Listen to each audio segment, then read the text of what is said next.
Hello everyone, I am Niharika and welcome to another session. Welcome to the English workbook, that's the channel. और आज हम करेंगे test number 8. Okay हमने 1 to 7 complete कर लिए हैं. क्लर्क मेंस के कुछ पैटर्न्स हम यहाँ पे प्रैक्टिस कर रहे हैं. आई होप कि आपने वो भी सॉल्व ज़रूर करे हों. सो आई एम वेरी श्योर कि आप आज भी कुछ नया सीखेंगे. You will really really really enjoy doing these questions जो आपको क्लर्क मेंस के लिए प्रिपेयर करेंगे. अगर आप इस चैनल पर फर्स्ट टाइम आए हैं सो यहाँ पर मैं निहारिका कंटेंट बनाती हूँ इंग्लिश रिलेटेड जो स्पेशली कॉम्पिटिटिव एग्ज़ाम्स के लिए एंड स्पोकन इंग्लिश के लिए होता है. आपने चैनल अगर सब्सक्राइब नहीं करा make sure to subscribe the channel, hit the bell icon ताकि आपको सारी अपडेट्स मिलती रहे.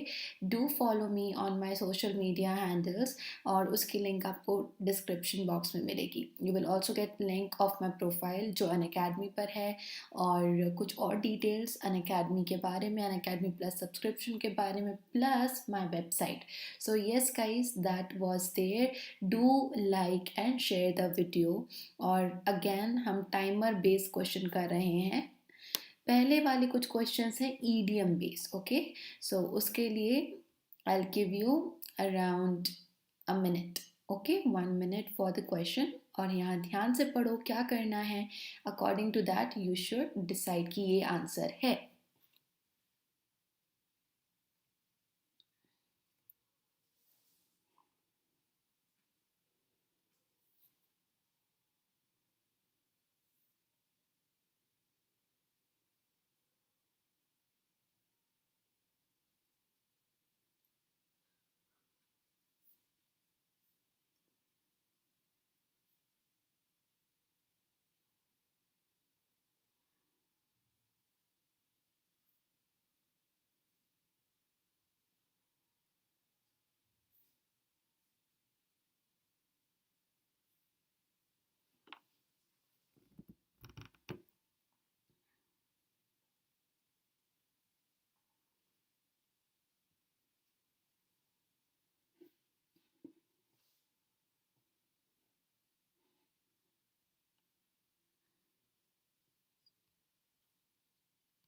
सो the answer here is the second one. मैं एक साथ आपको एक्सप्लेन करूंगी. ये वाला पैटर्न जैसे ही ख़त्म होगा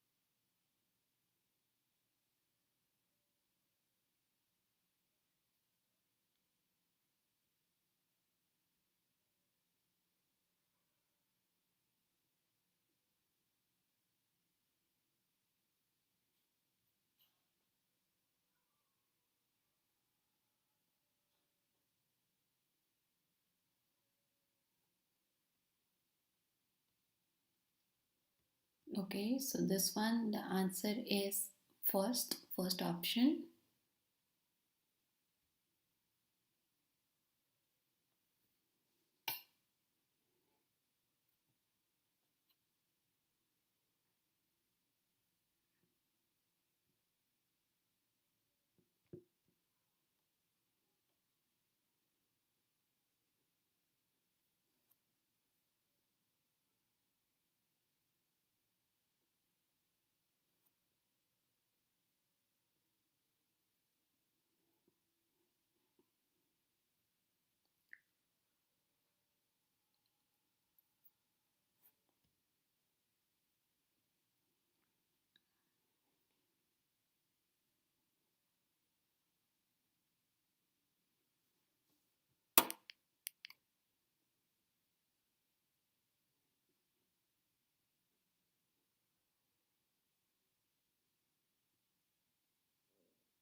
That's the answer. Next one.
That's the answer and this is the fifth one, इस सेट का लास्ट वन, इसके बाद सेट बदलेगा.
Okay, so the answer here is third one. We will go in reverse manner. आप जल्दी जल्दी समझते जाएं इन्हें. So कहाँ पर किस सेंटेंस में सही यूज़ हुआ है वो आपको फिगर आउट करना था. Trump up. Second and fourth one. That fellow trummed up the story. मन गढ़ंत कहानियाँ बनाना, चीज़ों को फॉल्सिफाई करना और ऐसी कोई चीज़ें, इंफॉर्मेशन, फॉल्स इंफॉर्मेशन बनाना जिससे सामने वाले फंस जाए, उसको ट्रम्प अप कहते हैं. So that fellow trumped up a story, मतलब उसने एक फेक कहानी बनाई. सेकेंड वाला बोल सकते हैं. The accusation she said was trumped up in order to get rid of her.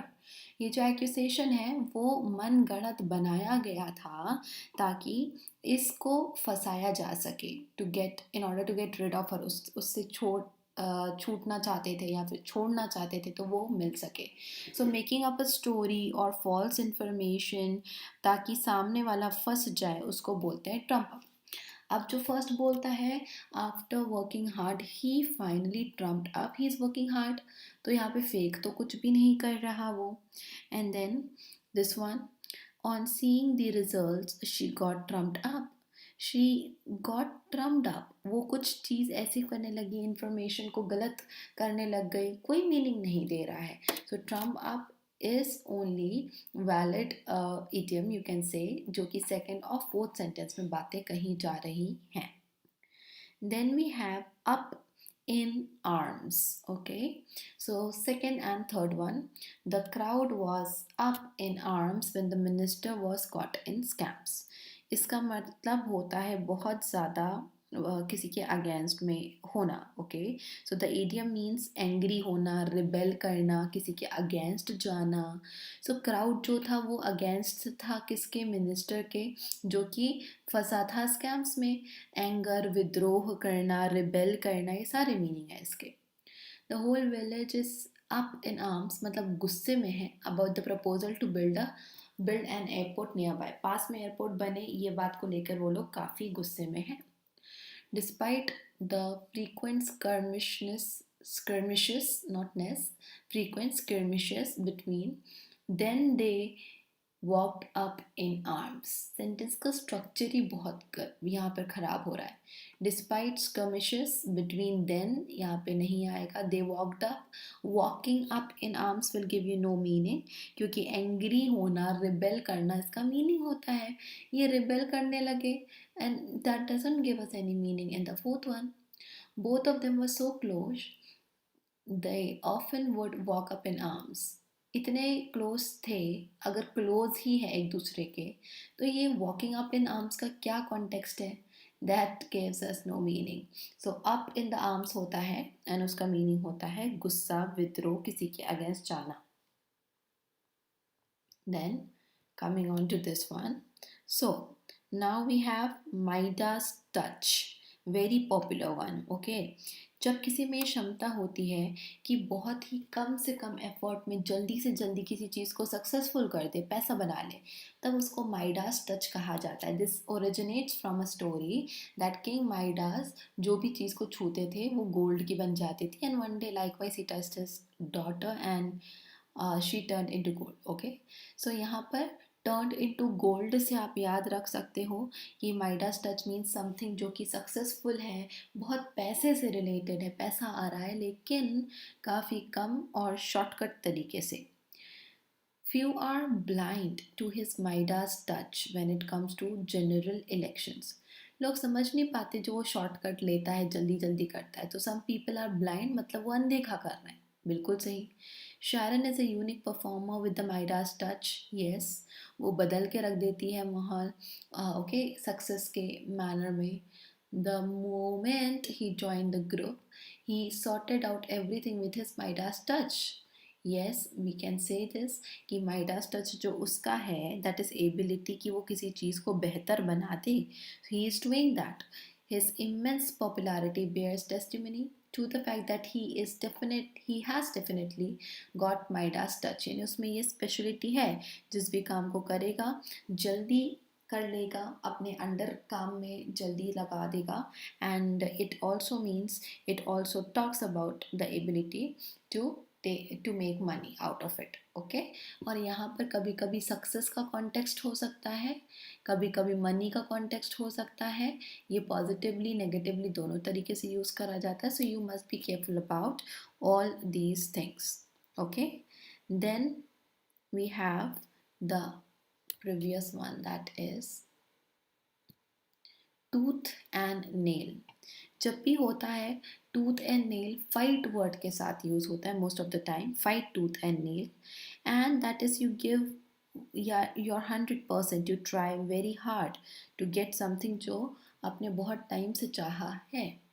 We fought tooth and nail to get the route of the new road changed. तो यहाँ पर जी तोड़ मेहनत कर दी, जी जान लगा दिया, उसको टूथ एंड नेल बोला जाता है. They fought tooth and nail, ज़्यादा तो बड़ा है ही नहीं सेंटेंस, तो of course they fought tooth and nail मतलब कि यहाँ पे दे ट्राइड वेरी हार्ड किसी चीज़ को पाने के लिए. The twins fight with tooth and nail. No, we can not say with tooth and nail. इसका मतलब हो जाएगा कि वो दांत और कीले के साथ खेलते थे, which is absolutely wrong. The people of this country fight with tooth and nail. So with की वजह से भी, and tooth and nail literal meaning तो है नहीं, सो ईडियम के फॉर्म को मुझे चेंज नहीं करना. I can not do that, I will just keep it as it is. And then the first one जो हमने सबसे पहले किया था, ग्रीन हॉर्न. ओके, जिस भी पर्सन को ग्रीन हॉर्न बुलाया जा रहा है वो एक बिगनर होता है, नोवाइस होता है. ऐसा पर्सन जिसने अभी अपनी शुरुआत करी है, एक्सपीरियंस कम है, नाएव है, उसको ग्रीन हॉर्न कहते हैं. सो हम बोल रहे हैं सेकंड में, you can not rely on a green horn like him for his job, for this job. That means कि आप किसी नए नवेले पे डिपेंड नहीं हो सकते. That is the second one. Then third, of course, even a greenhorn could follow the wagon tracks. They would leave in the sand. Of course, एकदम नौसिखिया भी होगा, वो भी follow कर लेगा. Yes, we can say that. After walking for miles, they seemed like greenhorns. यानी थोड़ा चलते गए और उसके बाद में बिगनर बन गए. कोई मीनिंग नहीं है. Due to deteriorating health, Mrs. Donna looked like greenhorn. Health कमज़ोर पड़ रही है उनकी, उससे उनका एक्सपीरियंस का लेना देना, कितनी एक्सपीरियंस्ड है, कैसी बिगनर हैं, नहीं है, उससे कोई लेना देना नहीं है. बिकॉज ऑफ दैट ये भी गलत हो जाता है. ग्रीन हाउस सिंपली मीन्स कि कोई ऐसा जो कि बिगनर हो या कोई काम अपने शुरुआती दौर में हो. सो नाउ वर्ड यूजेज के कुछ कुछ ऐसे क्वेश्चन है. अगेन मैं आपको 1 मिनट दूंगी, so you continue doing these question और अच्छे से इंस्ट्रक्शन पढ़कर अटेम्प्ट करना.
Next one.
Okay, the answer is third one.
That's your answer.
There we go.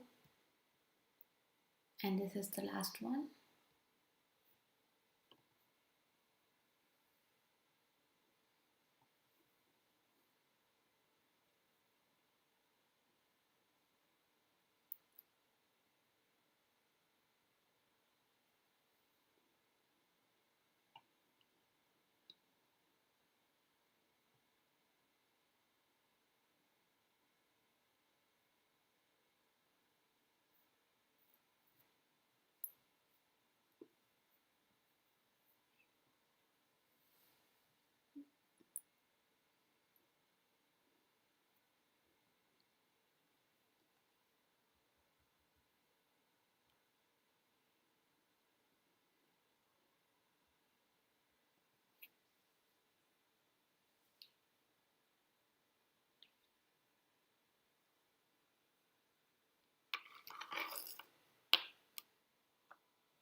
Okay, so let's quickly start understanding. Seize करना, किसी चीज़ को बंद कर देना, रोक देना, सीज करना होता है. They were asked to seize all military activity, activity को रोकना, सही.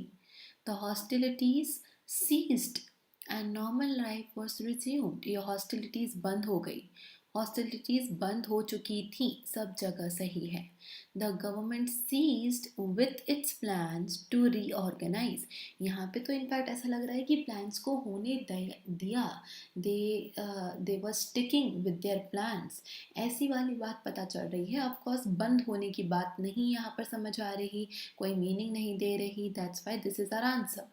आपको पूछा है कि वो वाला आपको मार्क करना है सेंटेंस जहाँ पर ये जो वर्ड है, ओके, दैट इज इनकरेक्ट और इनअप्रोप्रिएट। तो क्या होगा कि या तो वो वर्ड जो है उसका फॉर्म गलत होगा, या फिर गलत जगह पर किसी और मीनिंग वाले वर्ड की जगह पर लगाया गया होगा। ओके, सो दोनों ही पॉसिबिलिटीज आपके पास होती हैं, आपको दोनों तरह से चेक करना होता है। Now coming to this word that is fault. They fault the station, station को फॉल्ट करा, we can not say. Okay, verb का यूज़ होता है। फॉल्ट का मतलब किसी में कुछ दोष पाना, एज एन एक्शन जब वो करा जाता है तो वो फॉल्ट कहलाता है। The continental crust has been thin and faulted as a result of geological process. अब ये वाला फॉल्टेड क्या है? यहाँ पर जो फॉल्टेड है, इट इज़ दिस मीनिंग जहाँ पर हम फॉल्ट का यूज़ करते हैं as a verb first of all, क्योंकि फॉल्टेड बोला है, और ज्योग्राफी में जो इसका मीनिंग होता है, ओके, दैट ज्योग्राफी वाइज वाला मीनिंग हम यहाँ पर समझ रहे हैं, फॉल्ट्स होते हैं। सो ये जो कॉन्टिनेंटल क्रस्ट है वो थोड़ी सी पतली हो गई है, and the other one we have here is ये जो लैंड के फॉल्ट्स होते हैं, and faulted as a result of geological process. Okay, एक गैप जैसा आ जाना उसको फॉल्ट बोला जाता है। Her superiors could not fault her dedication to the job. Okay, could not fault her. This means again as a verb है, could not do something. Fault का मतलब एक वर्ब की तरह ये भी होता है कि क्रिटिसाइज करने के लिए कोई रीज़न को समझना, कोई ना कोई रीज़न ढूंढ कर लेकर आ जाना कि उस पर दोष लगाया जाए, तो यहाँ पर वो वाला मीनिंग यूज़ हो रहा है। If books were not selling it wasn't the fault of the publisher, यहाँ पे गलती पब्लिशर की गलती नहीं है कि बुक्स बिक नहीं रही। सो यहाँ पर नाउन वाला मीनिंग यहाँ पर, और यहाँ पर वर्ब वाला मीनिंग। ये जो नाउन मीनिंग है फॉल्ट, किसी की गलती, okay, they fault the situation the station. So जब हम स्टेशन की बात कर रहे हैं और बोल रहे हैं कि ये फॉल्ट कर देते हैं, दे फॉल्ट द स्टेशन, तो हमें वर्ब वाला मीनिंग लेना पड़ेगा, और वर्ब वाला मीनिंग कुछ भी यहाँ पे मीनिंग सेंटेंस का बनाकर नहीं दे रहा है। So I hope you understand. Okay, so we get here this one just to remind you कि ये वो वाला फॉल्ट है जो कि रॉक्स या रॉकी सरफेस पर हमें एक गैप मिलता है या टूटा हुआ वाला जो पोर्शन मिलता है। Okay, then scold. स्कोल्ड का प्राइमरी मीनिंग है किसी को डांटना।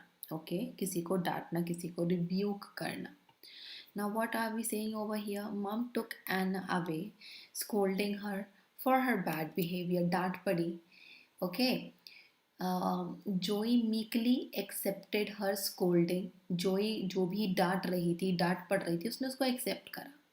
She is turning into a scold. Now this one is interesting. Into a scold. So ये भी noun जैसा behave करता है, verb तो है ही डांटने वाला, लेकिन noun के जैसा भी behave करता है। एंड एक ऐसा व्यक्ति जो बहुत ग्रम्बल करता है, कुड़ पूरे समय, उसके लिए scold as a noun use होता है।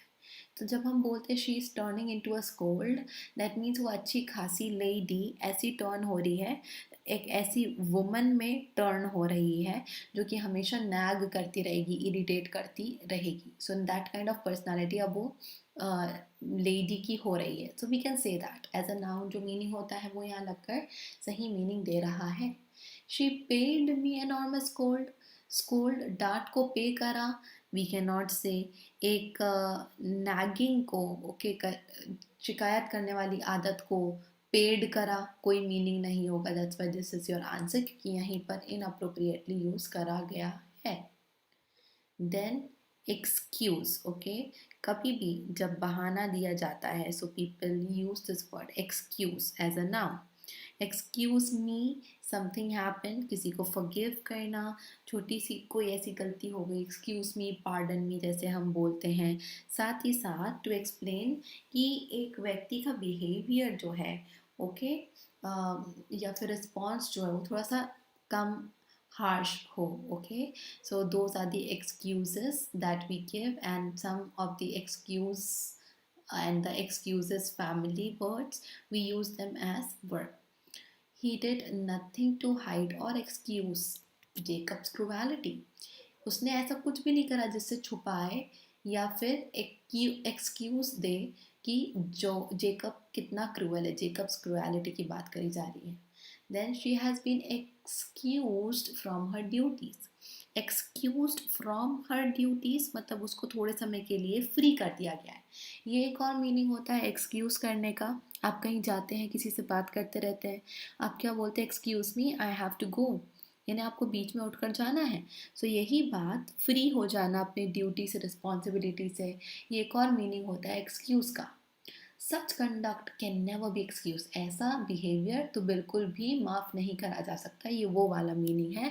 फर्स्ट सेकेंड थर्ड बिल्कुल सही है, थर्ड वाला वॉज रॉन्ग। देन अवॉइड, जब भी किसी चीज़ को अवॉइड करेंगे, of course we all understand this word, वो चीज़ हम देखना सुनना करना पसंद नहीं करेंगे। Avoid excessive exposure, excessive exposure जो है उसको हमको अवॉइड करना है, उसमें नहीं जाना है, ठीक है, उससे बचे हुआ रहना है और अपने आप को उससे एक्सपोज होने में रोकना है। सो likewise you can use this word over here, perfect form, perfect meaning. If the original owner had avoided his contract with the rogue, okay, ownership of the goods would have been reverted to him. अब यहाँ पर जब हम बात कर रहे हैं if the original owner had avoided his contract with the person, so हम यहाँ पे जब बोल रहे हैं अवॉइड करना, तो हम बोल रहे हैं कि यहाँ पर नहीं करा जा रहा है, वो काम होने से बचे जा रहे हैं हम। I avoid many situations, many of the situations that used to stress me. मैं नहीं जाती, प्रिवेंट करती हूँ, वो काम करने से अपने आप को रोक लेती हूँ। Major avoid such as national championships, major कुछ भी होता, एक्लेड और समथिंग, बट अवॉइड का एज अ नाउन, क्योंकि मेजर लिखा है, अगर मेजर लिखा है तो आपको इसके बाद में एक नाउन ही लगाना पड़ेगा ना, before you go ahead with such age. So यहाँ पे तो कोई नाउन नहीं है। Major avoid is wrong in the context, as well as form wise भी यहाँ पे कोई मीनिंग निकल के नहीं आ रहा। So these were the questions. Thank you so much all of you for being here. Do like and share, subscribe the channel. और अगर आप अन अकेडमी सब्सक्रिप्शन का प्लान कर रहे हैं बिकॉज अपकमिंग एग्जाम में आप अपना बेस्ट देना चाहते हो, तो सब्सक्रिप्शन लेते टाइम आप NJM10 इस कोड का यूज़ करेंगे, ये आपको एडिशनल 10% ऑफ देगा।